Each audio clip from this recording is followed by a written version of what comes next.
Buenas noches, hermanos. Pues sean bienvenidos a esta nueva sesión, a ese nuevo tema, ya la penúltima y penúltima clase. Ya con este tema de cómo acompañar la inquietud vocacional en un mundo que cambia. A continuación, pues vamos a presentar al padre, licenciado Cristian Cáceres Solís, que permítanles hablarles un poco de él. Estudió su bachillerato en la filosofía en el Seminario Conciliar de Nuestra Señora del Rosario. Estudió su bachillerato de teología en el Seminario Conciliar de Nuestra Señora del Rosario, Ateneo Pontificio Regina Apostolum. Hizo su licenciatura en teología bíblica en Pontificia Universidad Gregoriana. Igual tiene una licenciatura en teología con especialización en animación vocacional. Así que todo lo que tengan dudas, todo lo que tengan una que otra inquietud, pues, con mucho gusto igual se lo va a resolver sobre estos temas, ¿no? De la animación vocacional. Y actualmente está como párroco en Cristo Resucitado, ha estado como vicario en la parroquia María Inmaculada, en la parroquia del Buen Pastor como vicario, ha estado igual en Purísima Concepción, ha sido párroco de la Nuestra Señora de la Asunción, de Xipxulub Puerto, ha sido prefecto en los cursos introductorios del Seminario de Yucatán, prefecto en la etapa discipular del Seminario de Yucatán y prefecto en la etapa de configuradora del Seminario de Yucatán. Y pues, antes que nada, padre, eh, Bienvenido, muchísimo gusto. padre. Gracias, Bienvenido. buenas noches. Muchas gracias por la invitación. A Padre, usted, entonces, ¿le padre. parece que comencemos con la oración Sí, sí, inicial? exacto. Vamos a hacer la oración. En nombre del Padre, del Hijo, del Espíritu Santo. Amén. Amén. Ven, Espíritu Santo, llena los corazones de tus fieles y enciende en ellos el fuego de tu amor. Envía tu Espíritu y todo tu ser será creado y renovarás la faz de la tierra. Oh Dios, que has iluminado los corazones de tus hijos con la luz del Espíritu Santo, haz que seamos dóciles a tu Espíritu para gustar siempre el bien y gozar siempre de tu consuelo. Por Jesucristo nuestro Señor. Amén. Amén. Agradecemos mucho al padre Cristian por este espacio que nos brinda y este acompañamiento que nos va a dar en esta sesión. Padre, es suyo el micrófono. Gracias. Muy bien, pues muy buenas noches a todos, hermanos. El objetivo de este momento de reflexión es presentar a todos ustedes, en primer lugar, el, como la segunda parte del tema. El tema se llama cómo acompañar la vocación en un tiempo, en un mundo que cambia. Entonces, la presentación, que será ágil, que contiene diapositivas que describen un poco cómo cambia este mundo y cuáles son los retos para la pastoral. Y le comentaba a los muchachos de la escuela, sobre todo con la intención pues eso, de lo que siempre es lo más difícil, que es encontrar los cómo. Entonces, por eso la presentación en un primer momento será muy ágil, porque iremos repasando solo de una forma veloz cómo, pues cómo está cambiando este mundo y en qué ámbitos este mundo cambia, ¿no? Entonces, eh, si podemos pasar a la primera diapositiva. Eh, una más, porfas. Eso. En la presentación, lo que se va a hacer es mostrar, en primer lugar, cuáles son las crisis que están provocando precisamente que este mundo cambie de forma acelerada. Porque a diferencia de lo que sucedía más o menos hasta el siglo pasado, o sea, de 1900 a la fecha, pareciera que el mundo acelera no solamente su paso, sino sus cambios. No hay persona, incluso que se encuentre en la comunidad más apartada, que no resienta esta sensación de un ritmo veloz. Y entonces este ritmo veloz conduce a una serie de crisis y al mismo tiempo es provocado, esta sensación de velocidad es provocada por una serie de crisis. En primer lugar, está esta que se denomina crisis social, que evidentemente estamos hablando de todo nuestro país, no solamente del estado de Yucatán. Esto es importante, ¿no? Entonces, ¿qué vemos en la sociedad? Desaparición y muerte de miles de jóvenes, aumento de violencia, sea en homicidios, específicamente en homicidios de mujeres, el narcotráfico que se ha convertido en un fenómeno generalizado, y por supuesto, trata de personas y la falta de oportunidades de empleo, de migración. Siguiente, por favor.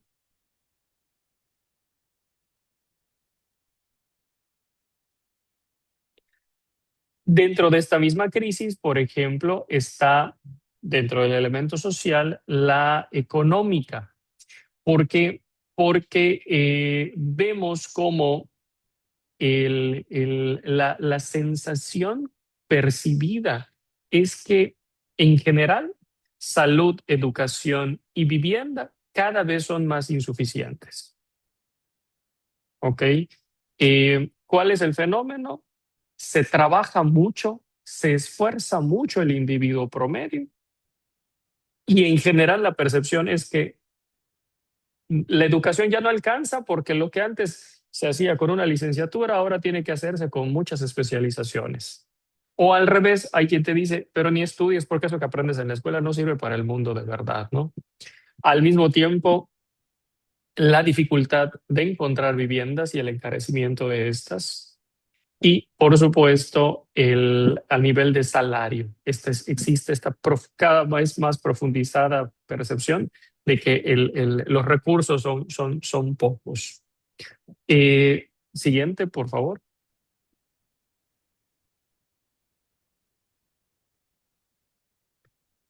También, evidentemente, existe una crisis a nivel cultural, que es la segunda causa de esta percepción de que el mundo acelera.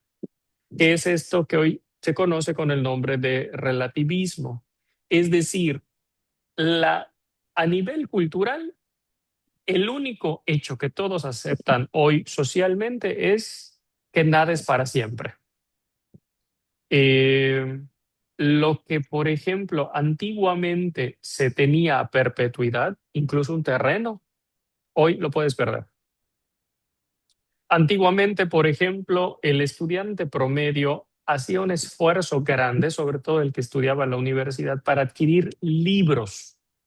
Hoy existe una oferta electrónica de libros porque además el dato que hoy tengo mañana no será el auténtico, ¿no? Incluso algunos mitos e hitos de la ciencia. Voy a poner un dato escabroso nada más por mencionar algo, ¿no? La famosa pastilla para la disfunción eréctil realmente no era una pastilla que buscaba esto, sino que era una pastilla que buscaba resolver el problema del corazón, pero se dan cuenta de que no sirve para esto, sirve para otras cosas y entonces ahora se comercia de una forma diferente. Por poner ejemplos de cómo el dato, incluso científico, es discutido. Hoy, por ejemplo, tenemos a los vacunas y antivacunas. Y entonces hay quien te dice, no, póntela o no póntela, ¿no? Según sea el caso. A esto me refiero con relativismo. No existe, incluso a nivel de ciencia, porque el hito anterior al siglo XX era que al menos el dato científico era el definitivo. Hoy por hoy ni siquiera este dato es presentado como tal. Siguiente, por favor. En la ecología, pues continuamente también nos van bombardeando con esto, ¿no? De que existe un daño atmosférico, de que a los que fuimos niños en los años 80 y 90, por ejemplo, nos giraban con el tema el hueco o el hoyo en la capa de ozono. Hoy parece que eso ya se olvidó. Hoy el tema de moda es el calentamiento global y el calentamiento del agua del mar, ¿no? Especialmente para los que estábamos aquí en la zona Caribe, con esto de el fenómeno del aumento del alga, en otras partes del país con con los rollos de la contaminación del aire, que evidentemente lo que hace, y les digo, insisto, ¿por qué estamos repasando estos factores? Porque todos estos factores lo que hacen es incrementar la percepción. Muy importante, uno, de que la vida no solamente se tiene que gastar más para obtener mucho menos, sino que hay en el fondo algo que está siendo como una vocecita que se nos está repitiendo. ¿Para qué tanto esfuerzo si al final la percepción de aquello que se recibe, de que se percibe, es poca, ¿no? Siguiente, por favor. Por supuesto, todo lo que nosotros sabemos, que aquí no hay que abundar mucho. Las tecnologías de la comunicación aumentan esta velocidad porque, por ejemplo, hoy, pues lo vivimos hace poco, ¿no? A las 10 de la noche el gobernador manda una indicación de que no hay trabajo y en cuestión de minutos eso ya era noticia sabida por todos. Y corre por el estado en cuestión de minutos. Antiguamente incluso sucedían desgracias porque te enterabas de que iba a entrar el huracán cuando el huracán ya había hecho puré tu colonia, tu comunidad, ¿no? Hoy, al contrario, empezamos a sufrir de crisis de ansiedad porque hace 10 días nos dijeron que posiblemente un huracán podía entrar y de repente, yo estoy seguro que has visto los memes. Nos hemos quedado con nuestros globitos, nuestro atún, nuestros bizcochitos, porque el huracán no llegó, aunque lo sufrimos 15 días antes. Eh, las tecnologías de la comunicación hoy por hoy aumentan, insisto, esta sensación de velocidad y de vida efímera. Siguiente, por favor. Por supuesto, esto incluso a nivel católico, recuerden, todo se va sumando. Si tenemos más medios, por ejemplo, hoy tomar o viajar en avión es un fenómeno que se ha aumentado. La cantidad de vuelos, por ejemplo, que tenemos desde el aeropuerto de la ciudad de Mérida, se ha aumentado exponencialmente. ¿Por qué hago referencia a esto? Porque al aumentar los medios de comunicación, las tecnologías de la comunicación y los medios de transporte, entonces esto provoca que lleguen también efectos y propuestas a nivel espiritual. Les pongo un ejemplo.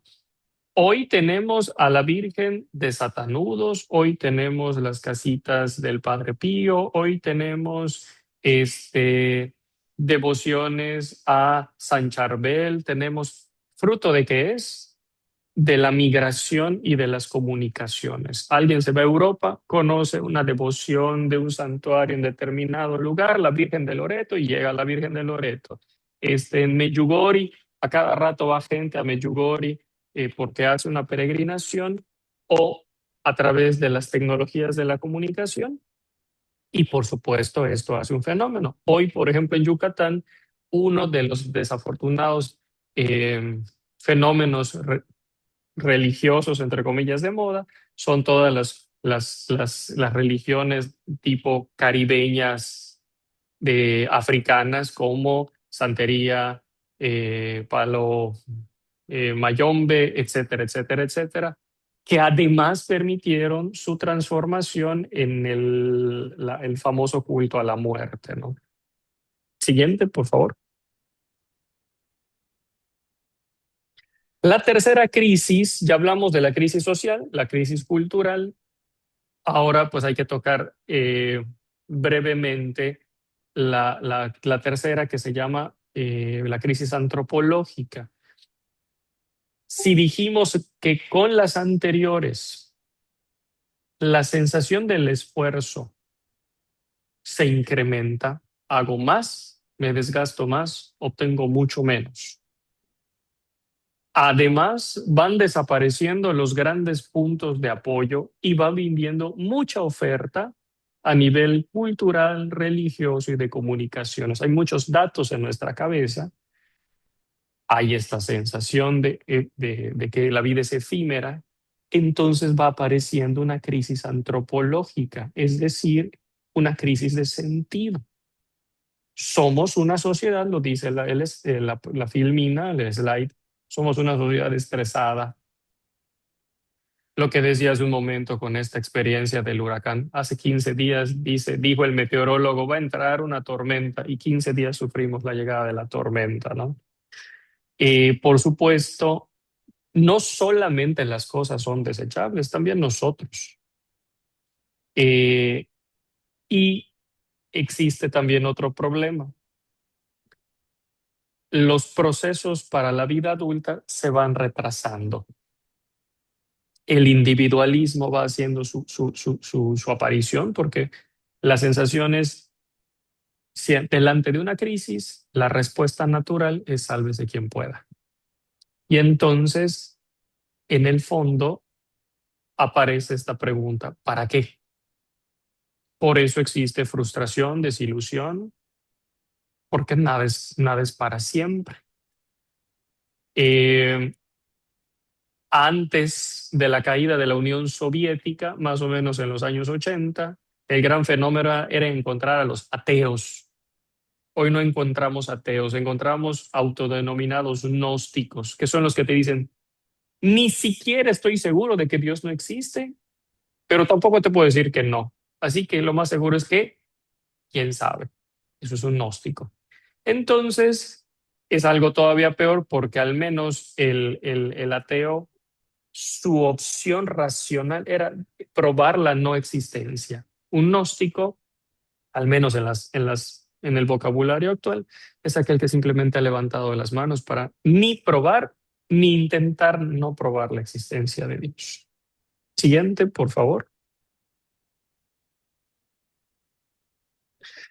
Por supuesto, la migración a nivel antropológico también genera una crisis. ¿Por qué? Porque entonces tenemos muchos jóvenes quienes viven en Oshkoshkap, Tekash, en el sur del estado. Tenemos colonias enteras de muchachos que ya hicieron experiencias de vivir en Estados Unidos.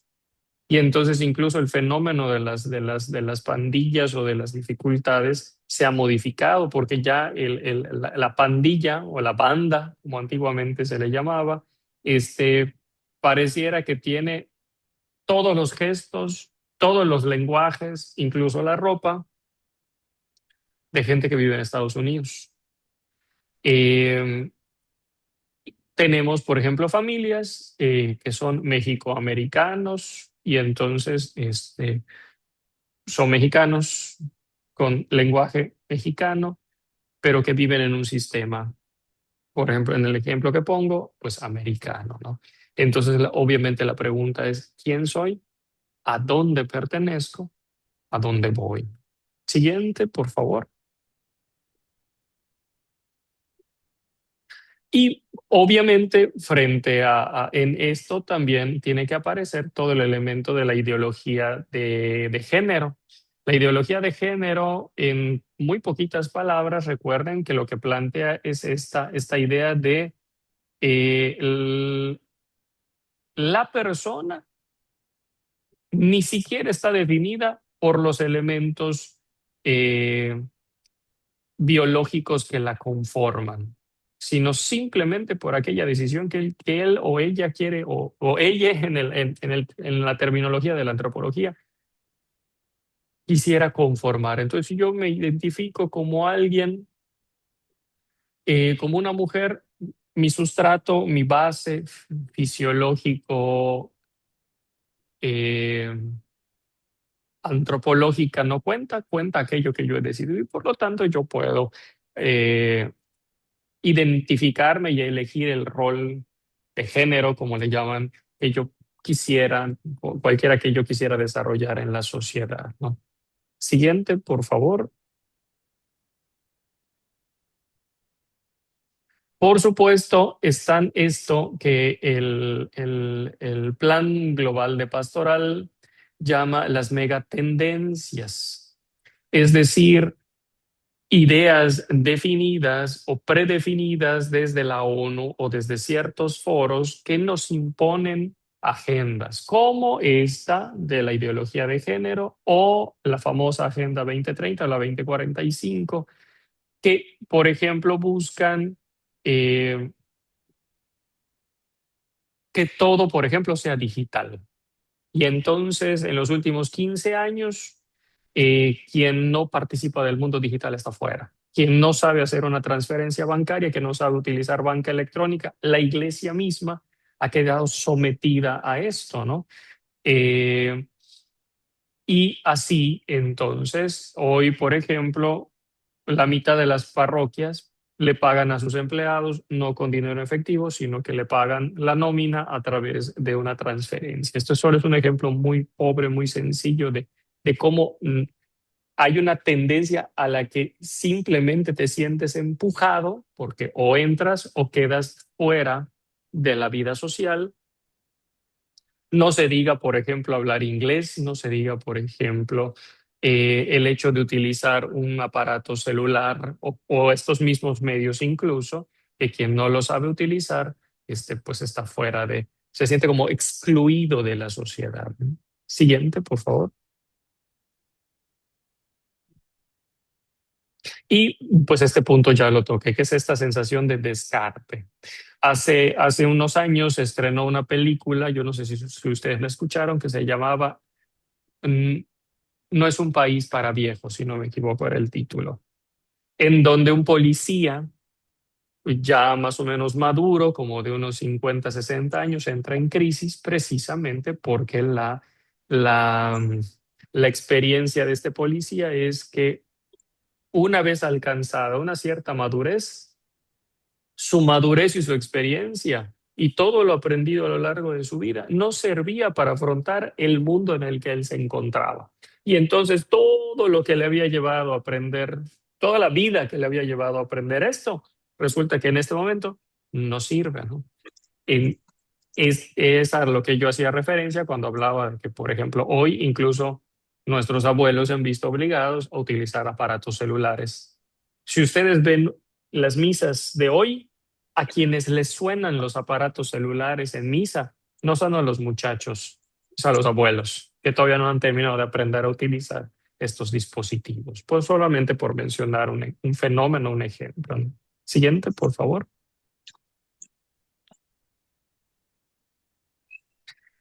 Y obviamente, si estamos en un ambiente de este tipo, viene una crisis vocacional y aquí es en donde comenzaré a desarrollar un poquito el cómo o las razones del cómo.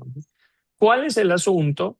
Que nosotros hablamos, por ejemplo, para entrar a la vida religiosa, hablamos para entrar al seminario de procesos.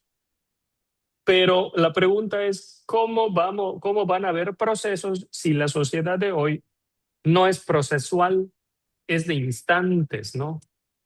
Evidentemente van a hacer falta agentes de pastoral vocacional porque otra problemática, se ha vendido la idea de la vocación como esa decisión con la cual yo voy a simplemente a recibir una capacitación para la vida. ¿Cuántas universidades hoy, por ejemplo, hablan de feria vocacional simplemente para venderte una carrera universitaria? Y una carrera universitaria es solamente una capacitación para un ámbito de la vida, ¿no?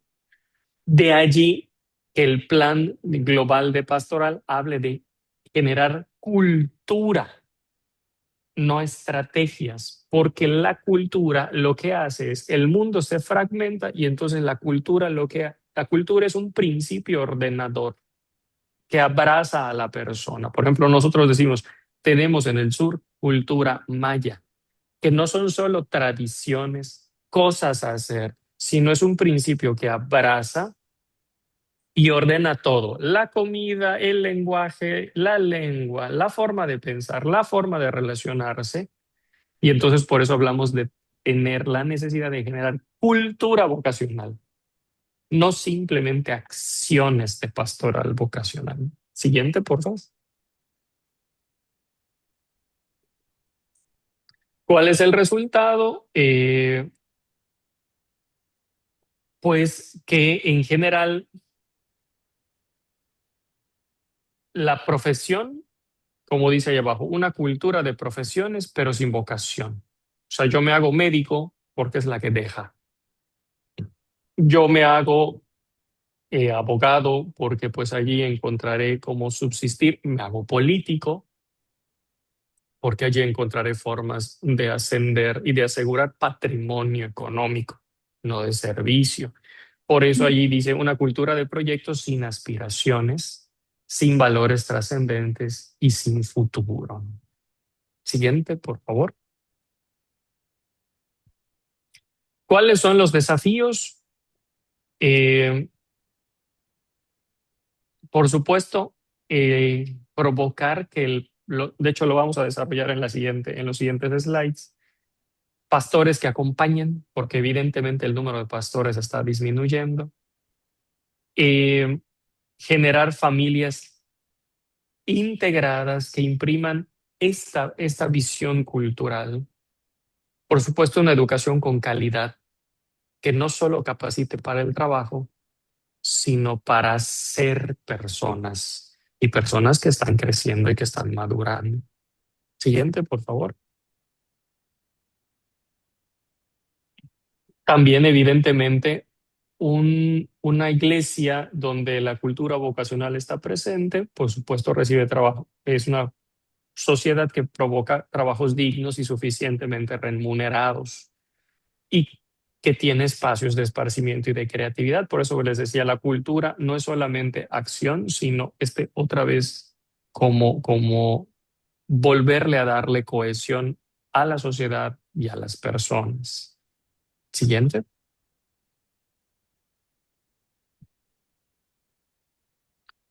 ¿Cuál sería este ideal o estos ideales de pastoral vocacional? Adelante, por favor. Eh, ¿Qué queremos cuando hablamos, por ejemplo, de formar agentes como ustedes de pastoral vocacional? Dice allí, si la pastoral vocacional fuera asumida por todo el pueblo, por todos los bautizados, esto supondría que lo vocacional no comienza cuando la persona se pregunta a qué se va a dedicar para trabajar, sino comienza en la familia y por supuesto se amplía en la comunidad cristiana. Evidentemente va haciendo un trabajo no solo en la juventud, sino desde la infancia hasta la juventud. Y aquí yo quisiera remarcar el primer elemento de lo que nos va a servir más adelante, incluso al adulto y al adulto mayor. Esto supone, si estamos hablando de que pastoral vocacional acompaña niños, jóvenes, adultos y adultos mayores, entonces lo que dice abajo, hay que generar estructuras parroquiales que acompañen, estructuras parroquiales que muestren, por ejemplo, que ser católico es para toda la vida, en todas sus etapas, no solo en la parte juvenil. Siguiente, por favor.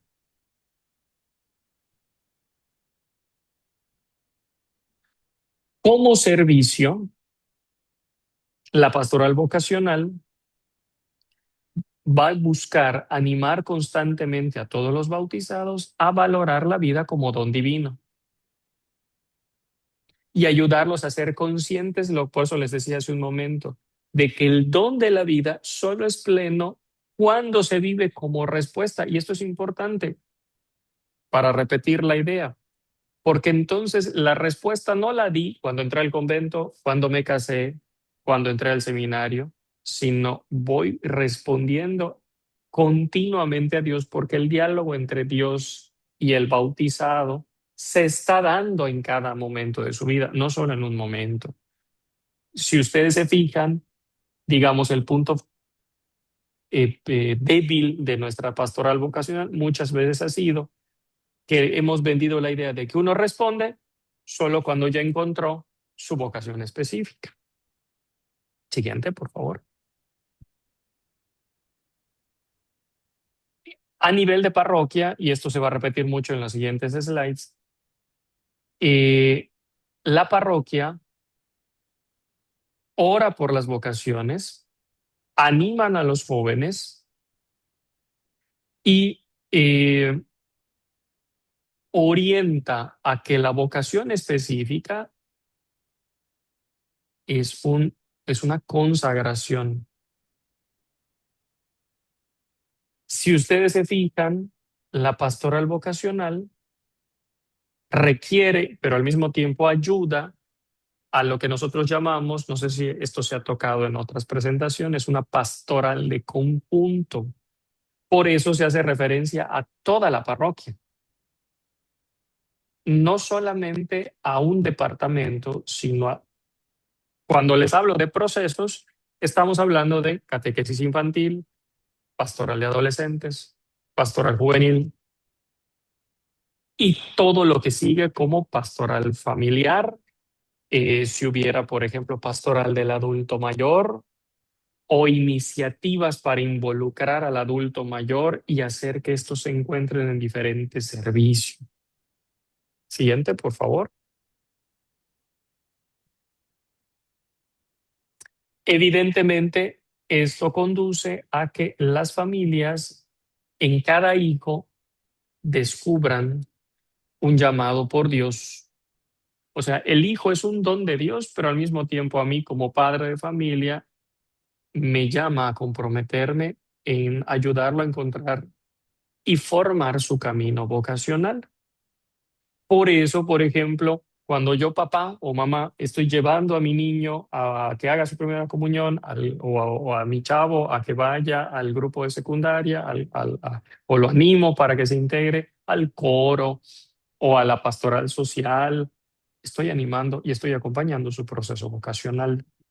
No solamente, insisto, cuando lo pongo en la universidad o lo pongo en el proceso para ingresar al seminario. Siguiente, por favor.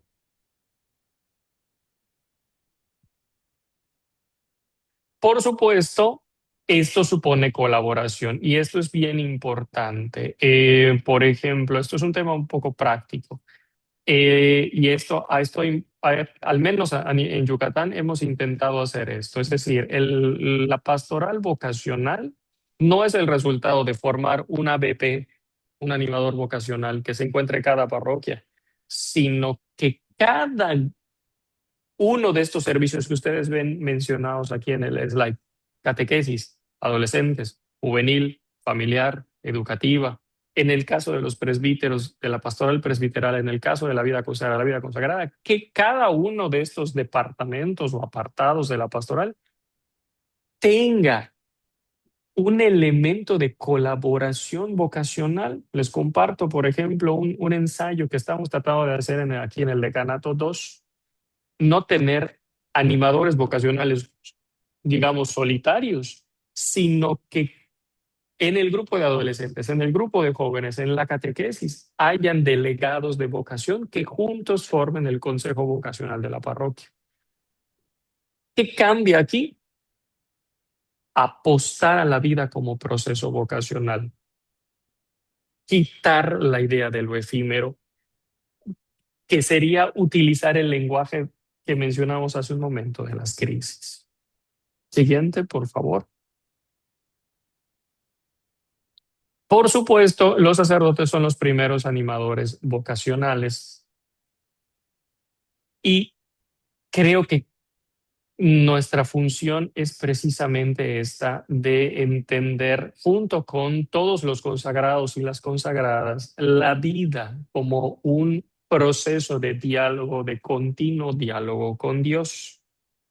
No simplemente ser reclutadores y reclutadoras de más gente para nuestra congregación o para nuestro seminario diocesano, sino meter en la idea de todo el pueblo, de todo el rebaño, esta idea de camino. Siguiente, por favor. ¿Qué queremos hacer aquí con todo esto que yo les he dicho? Plantear un instrumento que es sencillísimo, pero es donde aquí aparece la primera parte de la charla, que es el famoso cómo. Para resumir, dijimos, el mundo está fragmentado y en pérdida de sentido. Con, por decirlo de alguna forma, voces que continuamente me están diciendo que mis esfuerzos no redundarán en aquello que yo obtenga y que evidentemente lo que provocan es desánimo, pérdida de sentido. Dijimos también, el reto, o sea, la medicina para esto es formar cultura, que frente a la dispersión, la cultura lo que hace es ofrecer un elemento que abraza. Ante la pregunta, ¿cómo le hacemos? Aquí está el instrumento que está en la tarea. Consiste en el famoso proyecto de vida. Y yo se los dejo, se los planteo y se los presento, pero al mismo tiempo se los pongo como el medio a proponer. El proyecto personal de vida, hermanos, ¿en qué consiste? No en lo que yo voy a hacer a nivel práctico, sino el gran valor vocacional por el cual yo me voy a jugar toda la vida. Y aquí aparece el elemento concreto. Uno pudiera decir, por Jesús, por amor a Jesús, está bien. Pero para que sea un elemento integrador e integral de mi vida, tiene que tener aspectos específicos. A los seminaristas, ¿cómo se les enseñaba? Se les enseñaba de una forma muy sencilla. Suena un poco dramático, pero puede ayudar. Piensa cómo quieres ser recordado el día en el que abandones este mundo. En esto nos ayuda un montón la vida consagrada, porque la vida consagrada, cuando presenta a los fundadores y a las fundadoras, habla de un carisma y hablan, por ejemplo, de la caridad, hablan del carisma de la cruz, hablan de un elemento que definió mi vida. Entonces, el proyecto de vida sería ese horizonte. Habíamos dicho que el problema es que la sociedad pierde el horizonte. Porque, por ejemplo, yo estudié para ser cirujano y resulta que cuando me logro graduar de cirujano me da Parkinson. Entonces es imposible que yo pueda operar. ¿Por qué? Porque mis manos tiemblan. Es imposible que como yo cirujano yo pueda operar porque mis manos están temblando. Pregunta, ¿entonces me quedé sin vocación? La respuesta es no, porque el don que Dios hizo para el mundo a través de mi vida no se define porque yo voy a ser cirujano, sino porque vine a algo que no está relacionado con hacer, sino con ser. Entonces, por eso es cómo quiere ser recordado, cuál será el gran valor que mi vida le aportó a este mundo. Por eso, si ustedes se fijan, es un valor que integra toda mi vida. Y entonces, después de encontrar, de discernir ese valor, entonces yo coloco todos los medios para poder vivirlo, expresarlo y compartirlo. Por ejemplo, si yo descubro que Dios me llamó para hacer presente, por ejemplo, el valor de no lo sé, del servicio a los pobres y la caridad, entonces, ¿cuáles serán los medios? Por ejemplo, el servicio a los pobres, no lo sé, el uso austero de bienes materiales, que de nuevo nos sirve mucho el ejemplo de las congregaciones religiosas y de los santos, porque por ejemplo San Juan Bosco descubre que su carisma es el de la educación, el aporte suyo a la humanidad es la educación de los más pobres. Entonces coloca todos los medios. El primer medio pues está en asociar así a otros hermanos que compartan este carisma y entonces construyen escuelas y entonces generan una estructura que se llama oratorios, etcétera. En el caso de un laico, por ejemplo, es, bueno, el valor por el cual yo me jugaré toda la vida consiste en, por ejemplo, eh, pongamos el mismo ejemplo, el de la educación. Entonces me capacito como profesor, comparto este, no lo sé, ayudo a quienes menos recursos tienen para poder educarse. Y ojo, una vez que quizá yo termine o me jubile, entonces continuaré buscando espacios para ayudar a otros. Quizá ya no, por decirlo así, a enseñarlos a leer y escribir, pero sí, por ejemplo, a, eh, a enseñarlos, no lo sé, otro idioma, enseñarlos, no lo sé, a aprender un oficio. Es decir, la enseñanza no se limita solo a lo del aula, sino se limita a siempre estar ayudando a otros a promover sus capacidades intelectuales. Por eso, insisto, el proyecto de vida no se limita solo a lo laboral, sino que abre el horizonte de mi vida porque es la razón por la cual Dios te puso en este mundo. ¿En qué consiste la tarea? Pues en intentar hacerlo y descubrirlo contigo. Por eso, los pasos que les propongo son estos tres para descubrir cuál es este valor o estos valores que serán como los focales de tu vida. Obviamente eso no lo decides tú, eso lo decidió Dios. Entonces, ¿cómo es el ejercicio? Uno, haz una lectura de los evangelios, de uno. Después de leer todos los evangelios, yo te propongo que hagas una selección de un pasaje evangélico, que es el paso número 2. Esta selección del pasaje evangélico sería una perícopa o un pedacito o una parte y inspirándote en ese pasaje que presentará obviamente algún aspecto de la vida de Jesús, de ese valor, entonces extraigas el o los valores trascendentes por los cuales tu vida se definirá. Yo no sé si ustedes se han fijado, por ejemplo, los obispos tienen un escudo y en ese escudo hay una frase. Es una frase del Evangelio. Se supone que esa frase del Evangelio es lo que inspira el servicio apostólico del obispo, más allá de las cosas concretas que hizo. ¿Por qué es importante el proyecto de vida? Y aquí comienzo a ofertar esta herramienta.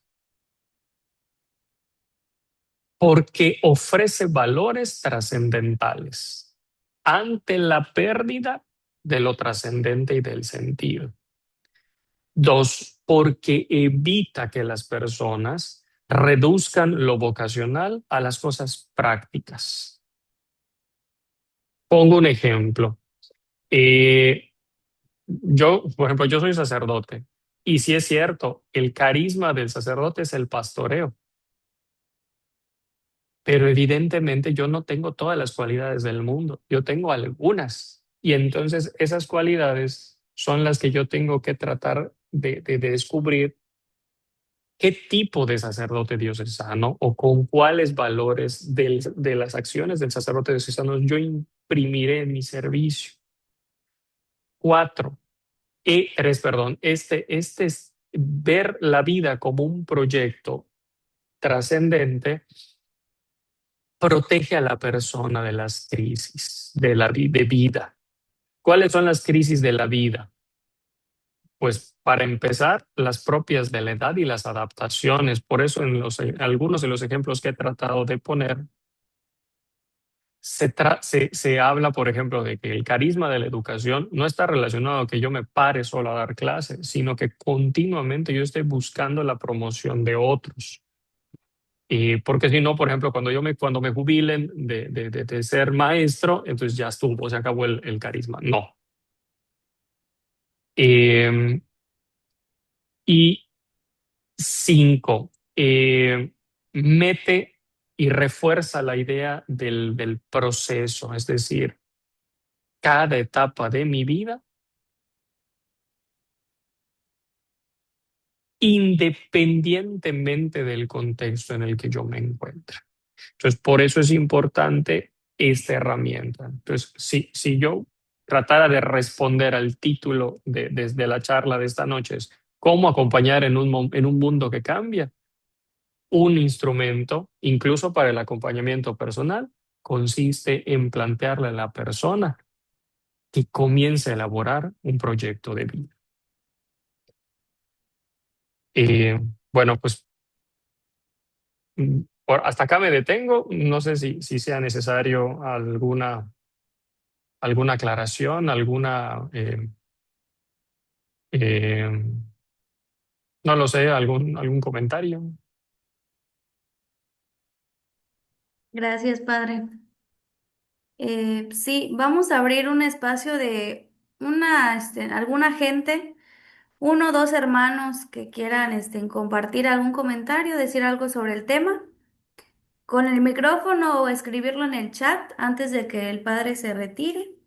Y pues agradecerle nuevamente su espacio y su tiempo, padre. Muchas gracias. ¿Alguien quisiera abrir su micrófono? Bueno, Liz. miren, sí, o sea, una de los antídotos del proyecto de vida vocacional consiste en que incluso en la vida consagrada o a nivel sacerdotal pareciera que una vez perdida mis capacidades. Les pongo un ejemplo. El pasaje de San Pablo, que es famosísimo, que es el himno de la caridad, aunque yo hablara las lenguas del mundo, que todos ya me llamen profeta. ¿Qué está diciendo San Pablo? Que el valor de San Pablo no consistió en que visitó muchas ciudades y convenció a muchos de seguir a Cristo, sino en que lo ama. Y entonces Pablo al final de sus días acaba preso, no pudiendo predicar, no pudiendo comunicarse. Entonces, ¿qué es lo que hace Pablo? No puedo predicar públicamente, pero como mi carisma es amar a Cristo, entonces escribo. Están encadenados mis pies, pero mi pluma no, y escribo.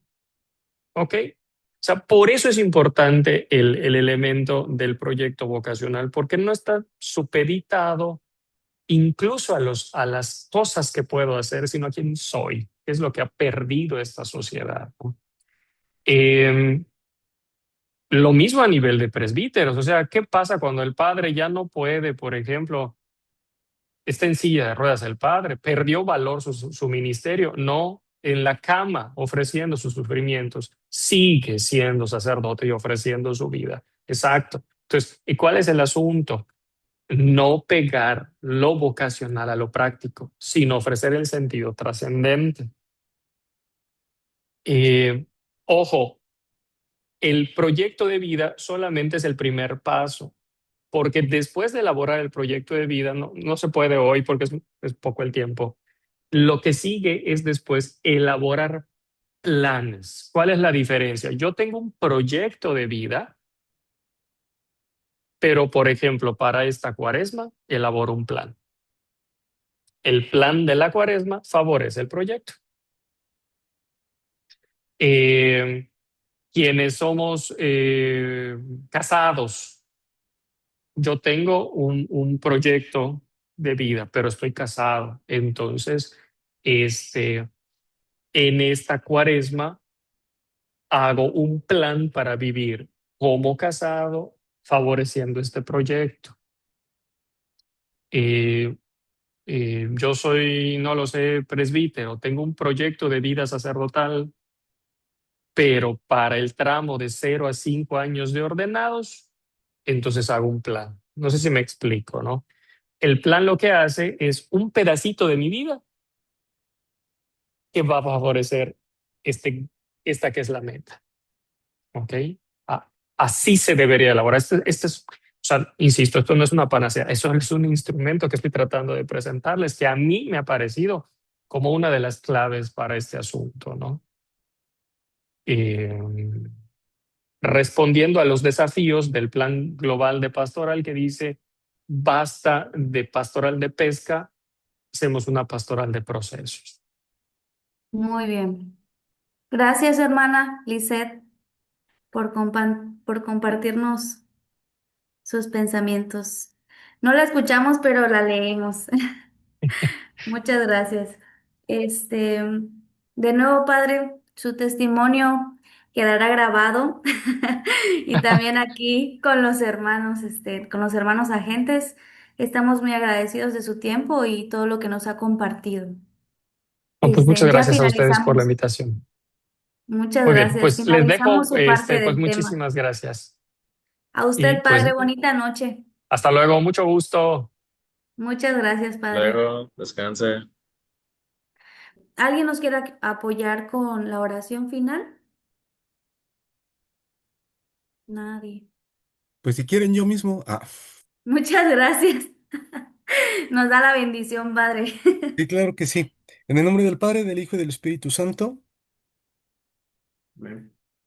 te damos gracias, Señor, por este momento de poder compartir, de poder escuchar por medio del Padre expositor este mensaje para la pastoral vocacional. Concédenos poder eh, realizar estos proyectos de vida, poder encontrar estos valores trascendentes en medio de tantas cosas transitorias y veloces que suceden todos los días en nuestra vida. Te pedimos por nuestras diócesis que el Señor siga suscitando santas vocaciones en la iglesia. Te lo pedimos con la oración que tú nos enseñaste, Padre nuestro que estás en el cielo, santificado sea tu nombre. Venga a nosotros tu reino, hágase tu voluntad en la tierra como en el cielo. Danos hoy nuestro pan de cada día, perdona nuestras ofensas, como también nosotros perdonamos a los que nos ofenden. No nos dejes caer en la tentación y líbranos del mal. Amén. El Señor esté con ustedes. La bendición de Dios Todopoderoso, Padre, Hijo y Espíritu Santo, descienda sobre ustedes y permanezca para siempre. Amén. Muchas gracias, Padre Eric. Con gusto. Saludos desde Yucatán. Muy bien, hermanos. Concluimos nuestra penúltima sesión. Nos vemos el 3 de julio, acompañados del Padre Juan, para dar finalizada nuestra escuela y ver el fin de curso y también recibir nuestras constancias. Muy bien, hermanos. Bonita noche.